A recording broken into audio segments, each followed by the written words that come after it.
Lord be with you. This is a reading from the Good News according to Mark.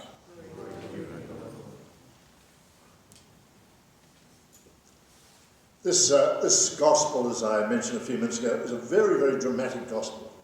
It comes at the end of Mark's gospel, and it talks about the sun dimming and the earth facing earthquakes, the powers of heaven. It's a very, a very dramatic and very colourful gospel, the meaning of which is sometimes a little hard to discover. Anyway, let me read it. Jesus was sitting on the Mount of Olives opposite the temple and began to talk to his disciples about the end which is to come. In those days, after the time of suffering, the sun will be darkened and the moon will not give its light, and the stars will be falling from heaven, and the powers in the heavens will be shaken. Then they will see the Son of Man coming in clouds with great power and glory. Then he will send out the angels and gather his elect from the four winds, from the ends of the earth to the ends of heaven. From the fig tree, the gospel now changes pace and talks about a fig tree. From the fig tree, learn its lesson.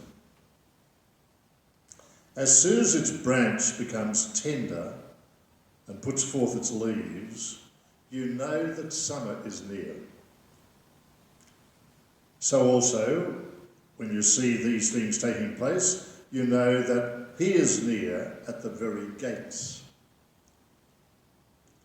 Truly, I tell you, this generation will not pass away until all these things have taken place. Heaven and earth will pass away, but my words will not pass away. But about that day or hour, no one knows, neither the angels in heaven, nor the Son, but only the Father. This is the gospel of the Lord. Praise to you, Lord Jesus Christ.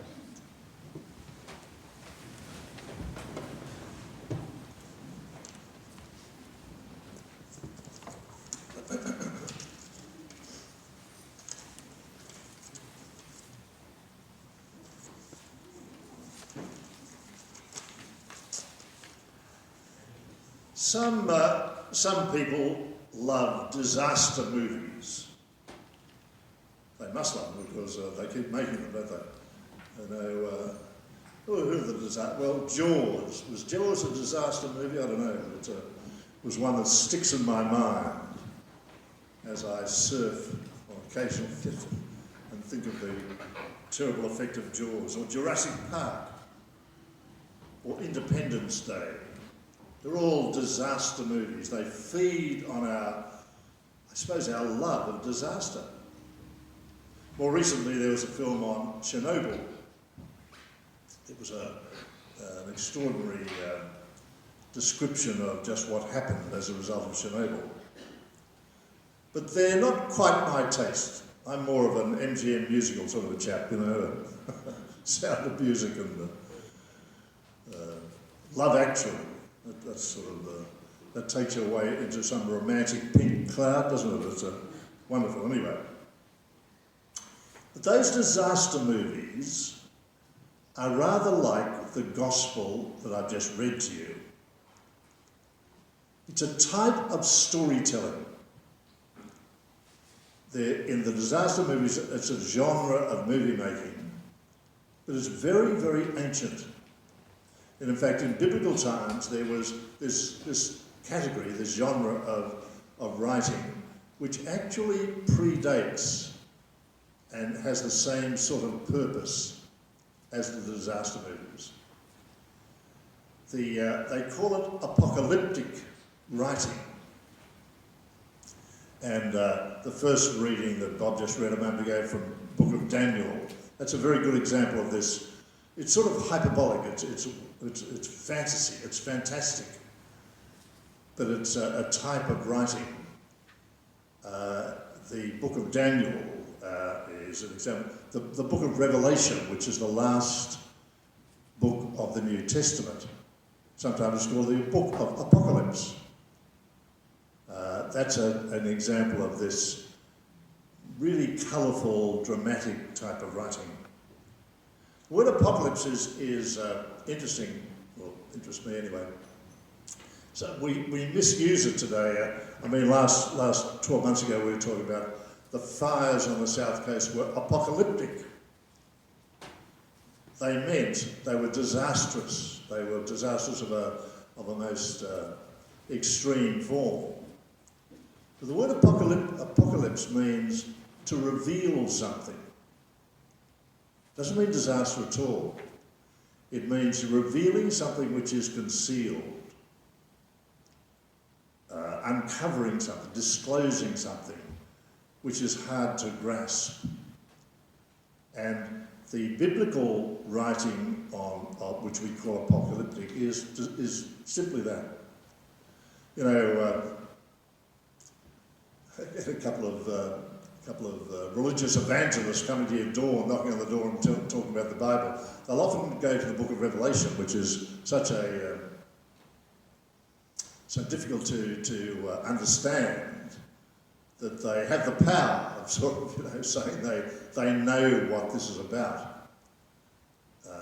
However, they know that they can disclose to us the meaning of this. I suspect sometimes they don't quite hit the target, but that's beside the point. So I'm saying, without trying to confuse you, that there is a sort of contemporary filmmaking which is disaster, and there's a sort of writing in the scriptures which covers this apocalyptic moments, and we just read one in a moment. That sounds like it may be a disastrous description of the end of the world. Let me just read it to you again. In those days, the sun will be darkened, the moon will not give its light, the stars will fall from heaven, and the powers of heavens will be shaken. And then it goes on to talk about the Son of Man. A very interesting title, which I won't go into this morning, but the Son of Man coming in the clouds with great power and glory. This is the end, this is the judgment time that is being referred to here, which sometimes is not perfectly understood by lots of people. And so, it's in St. Mark's Gospel because Mark is the first of the Gospel writers, and it's it's right at the end of Mark's Gospel, before the Passion events, because Mark is writing in a particular historic context. Two disasters have just happened. One very significant and one a little less significant. The first disaster is that the Temple of Jerusalem has been decimated, destroyed. Not a stone is left upon a stone. This temple, which was the embodiment of the whole Jewish story, their hopes, their dreams, their understanding of the value of their story, their tradition. The temple was absolutely destroyed. This is for the second time. This particular temple that the Romans destroyed in about the year 70, the Romans destroyed it in a vicious act of revenge, in fact, because they were sick of the hit back from the Jewish people about colonialism and their imperial sort of control of Palestine. And the Romans absolutely destroyed this most significant building, perhaps one of the most significant buildings in the Western world. It was reduced to rubble. It had been their symbol for 600 years. 600 years ago, in fact, their first temple was destroyed. That goes back even far longer. The temple has been destroyed. And, I mean, what do we think of today? The Twin Towers in Manhattan. That's the temple of capitalism, I guess. And you remember, I can think of images of that huge black cloud following people who are running away from it when the Twin Towers were destroyed. And that was our contemporary apocalyptic moment. And other significant things, I suppose, Chernobyl itself, Hiroshima, in which tens of thousands of people were killed in one flash. Chernobyl itself, when a nuclear accident went and affected all of Europe in lots of ways. These are huge moments, but take those moments to give a colour and an understanding of the destruction of Jerusalem temple. And Mark is writing his gospel in the shadow of that historical moment. He's also writing his gospel to non-Jewish people in Rome who are Christians. And they're under the pressure of persecution. The Great Fire of Rome had just happened. Nero scapegoated the small group of Christians. So their lives were under enormous threat as well. The point I'm making is these two events, one huge and the other fairly small, the Christian persecution in Rome. But Mark was writing his gospel into this. And these words that we've just read were being read by people trying to make sense of, trying to find the secret to, trying to find the revelation of just what was happening in their lives. Familiar? Should be. We're facing questions like that right now. Climate change, the pandemic, the East Coast bushfires, the whole question of the barrier reef being perhaps disappearing. Unbelievable. We're finding a question like that. I don't know whether you feel the same about some of these huge questions. I read the other day that we don't have the emotional repertoire to handle such vast questions. I like that sentence, that somehow or other my emotions can only handle more immediate questions, huge questions which confront us about the future. I sort of haven't got, I can get anxious about them, but there's something lacking in me, which I think the word emotional repertoire strikes a note. I hope it makes sense to you. So that's the context in which we're reading this particular gospel this morning. The state stopped to take on water like a little steam train. I'd like to read you a story in the context of that. It's an ancient Jewish story, and it records a rabbi and his disciple walking together discussing the deeper meaning of life. He's a rabbi and he's a... Why are we here? They ask. Why is there something and not nothing? What should we strive for? When everything dies, does anything matter?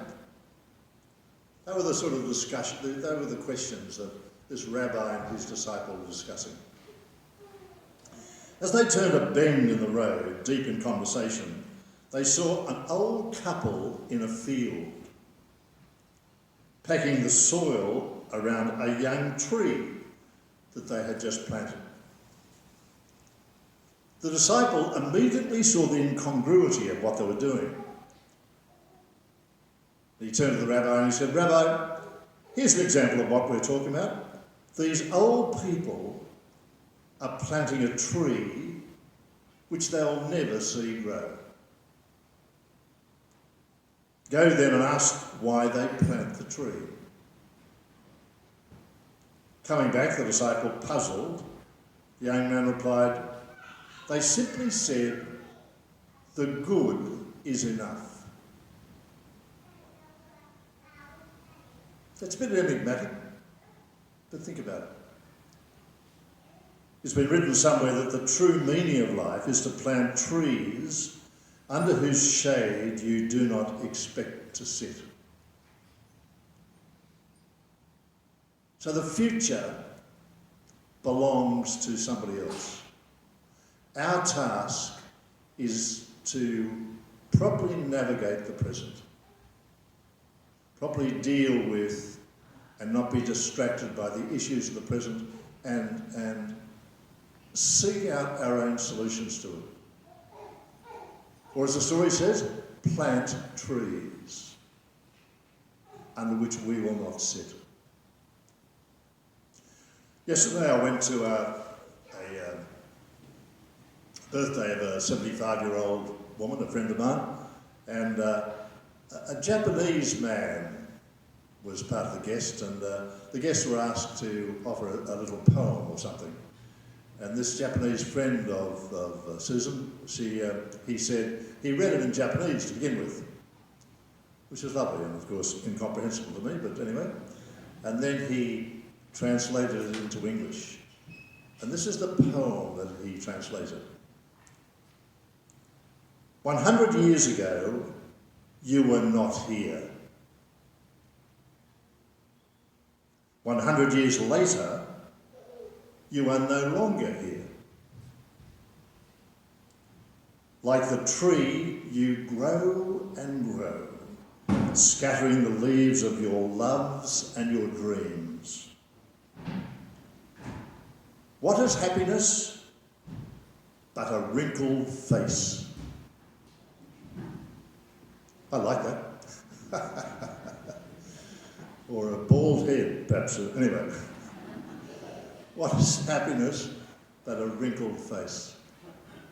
And it seems to me that what is being revealed by this type of literature, this type of film, is something to do with the secret we're just talking about. The secret of who we are and what trees we are planting under which we will not sit.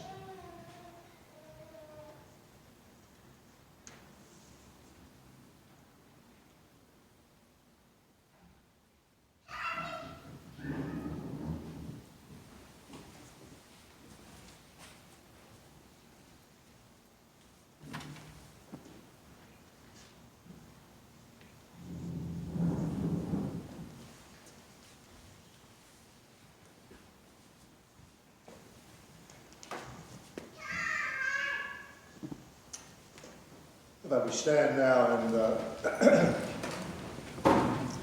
respond to these prayers of faith.